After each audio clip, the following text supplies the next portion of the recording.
Bonjour, dans cette vidéo je vais vous présenter le corrigé du sujet Leroy Merlin du BTS MUC 2017, le dossier 3 et plus précisément le coût de la communication pour le podium décoration. Nous disposons pour cette partie des annexes 9 et 10. La communication sur la zone de chalandise est élaborée par une société extérieure qui a fourni le devis suivant. Le coût de réalisation de la maquette est de 350 €, auquel s'ajoute un coût variable en fonction du nombre de consultations sur la zone de chalandise. On nous précise ici que la zone de chalandise est de 350 000 habitants et qu'on espère toucher 6% de la zone. Je vous conseille de reporter l'ensemble de vos données dans un tableau. On distingue les coûts fixes liés à la création de la maquette, à savoir une fois 350 €. Pour les coûts variables, on estime le nombre de consultations à 350 000 habitants multiplié par 6%, soit 21 000 habitants. Selon le devis, au-delà de 20 000 consultations, le coût unitaire hors taxe est de 21 centimes. On obtient donc les montants suivants que je peux recopier et totaliser, soit 4 760 € pour le coût de la communication. Abordons maintenant la deuxième question, le résultat prévisionnel de cette opération.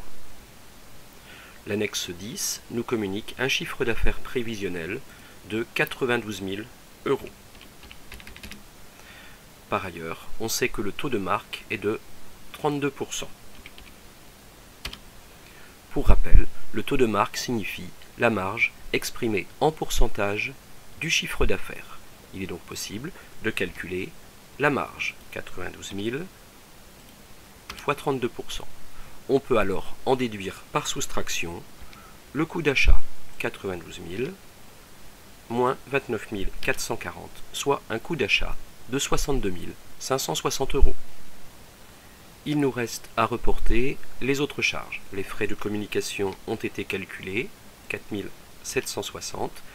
Les salaires sont notés à 4 050. Les charges sociales sont égales à 30% des salaires, soit un montant de 4 050 fois 30%, 1215. La rémunération variable ainsi que les autres charges variables sont toutes les deux liées au chiffre d'affaires avec pour taux respectifs 1,5% et 2,5%. On retrouve alors les montants de 1380 et 2300 €. Il nous reste à faire la somme de l'ensemble de ces charges, soit un montant de 76 265 €, et on peut alors en déduire le résultat de l'opération par soustraction entre le chiffre d'affaires et l'ensemble des coûts, soit 15 735 € de bénéfice. Abordons maintenant la dernière question de cette partie, le calcul du seuil de rentabilité. Il nous faut pour cela établir un compte de résultat différentiel en commençant par le report du chiffre d'affaires, à savoir 92 000 €. L'étape suivante consiste à rassembler toutes les charges variables.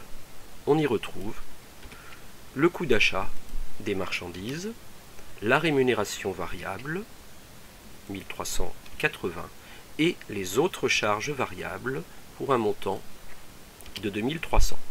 Le total des charges variables est donc égal à 66 240 €.